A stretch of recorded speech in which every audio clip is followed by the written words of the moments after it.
कोल्हापूरमध्ये आज प्रस्तावित शक्तीपीठ महामार्गाविरोधात शेतकऱ्यांनी अभूतपूर्व शक्ती प्रदर्शन केलं। एकच जिद्द शक्तीपीठ रद्द आणि एकच निर्धार शक्तीपीठ हद्दपार अशा घोषणांनी शहर दणाणून गेला। दसरा चौकातून जिल्हाधिकारी कार्यालयापर्यंत काढण्यात आलेल्या या मोर्चात हजारो शेतकरी सहभागी झाले होते। विविध पक्षांचे नेते, लोकप्रतिनिधी आणि शेतकरी संघटनांनी एकत्र येत शक्तीपीठ महामार्गाला तीव्र विरोध दर्शवला। प्रस्तावित शक्तीपीठ महामार्गाविरोधात कोल्हापुरात मंगळवारी हजारो शेतकरी रस्त्यावर उतरले। शक्तीपीठ महामार्ग विरोधी संघर्ष समितीच्या वतीनं आयोजित या मोर्चाला जिल्हाभरातून मोठा प्रतिसाद मिळाला। दसरा चौकातून सुरू झालेला हा मोर्चा व्हीनस कॉर्नर, बसंत बहार रोड मार्गे जिल्हाधिकारी कार्यालयावर धडकला। जमीन आमच्या हक्काची, शक्तीपीठ महामार्ग रद्द झालाच पाहिजे अशा घोषणांनी संपूर्ण परिसर दणाणून गेला। स्वाभिमानी शेतकरी संघटनेचे नेते आणि माजी खासदार राजू शेट्टी, काँग्रेसचे आमदार सतेज पाटील, माजी आमदार सत्यजित जाधव, ऋतुराज पाटील यांच्यासह विविध पक्षांचे नेते या मोर्चात सहभागी झाले होते। महिला शेतकऱ्यांची उपस्थितीही लक्षणीय होती।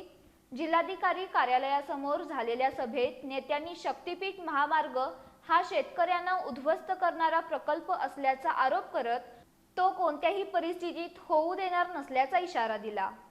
गरज नसलेला शक्तीपीठ महामार्ग रद्द व्हावा ही आमची भूमिका आहे आणि मग कोल्हापूर जिल्ह्यातला मोर्चा आम्ही या ठिकाणी काढलेला। ते दडपशाही चाललेली आहे शासनाची, मोर्चा निघूच नये यासाठी शासनाची दडपशाही चाललेली आहे। परंतु दडपशाही संपून या ठिकाणी शेतकरी रस्त्यावर उतरतील। सांगलीत मोजणी चालू केली आहे, सोलापूरमध्ये।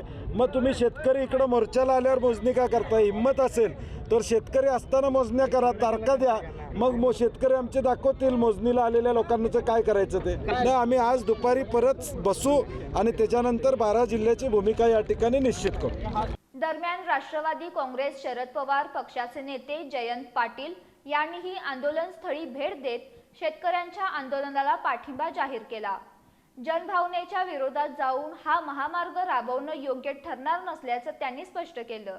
शक्तीपीठ महामार्ग रद्द होईपर्यंत संघर्ष सुरूच राहील असा निर्धार आंदोलनकर्त्यांनी व्यक्त केला असून सरकारनं निर्णय मागे घेतला नाही तर आंदोलन अधिक तीव्र करण्याचा इशाराही यावेळी देण्यात आला। विशेषतः गरज नसलेला शक्तीपीठ हा या महाराष्ट्र राज्यामध्ये या जवळजवळ 13 जिल्ह्यातून हा शक्तीपीठ नेण्याचा पाप आज खऱ्या अर्थानं महायुती सरकार करत आहे। ह्याला एक तीव्र आंदोलन, तीव्र विरोध ह्या फक्त कोल्हापूर जिल्ह्यातून नाही तर जवळजवळ 13 जिल्ह्यातून होताना आपल्याला दिसते। तरी देखील ह्यातून काहीतरी पर्याय काढायचा। जो 802 किलोमीटरचा शक्तीपीठ त्यांनी सुरुवातीला सांगितलं होतं ते आता 856 किलोमीटर करण्याचा प्रयत्न हा महायुती सरकारचा आहे।